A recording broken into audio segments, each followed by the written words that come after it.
For the advanced anatomy trainings, it's different every year. What I do is look at what new research has come out around the human body that is applicable to movement.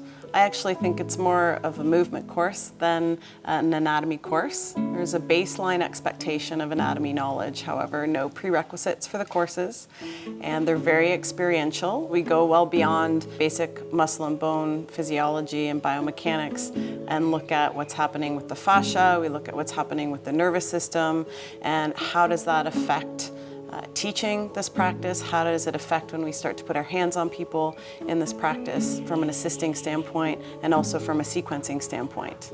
A day in the advanced anatomy course, it's quite structured actually.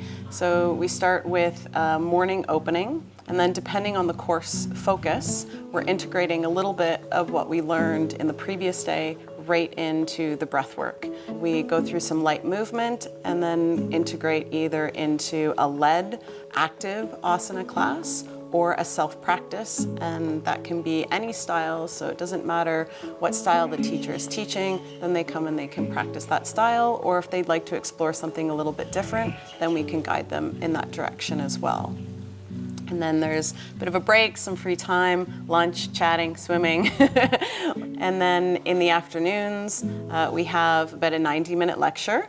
And it can range anywhere from an open Q&A to a structured lecture format, always with some workshop type exercises in there so that it's experiential, and then an application of what we're doing in the lecture right into a practical, lighter experience in the evenings.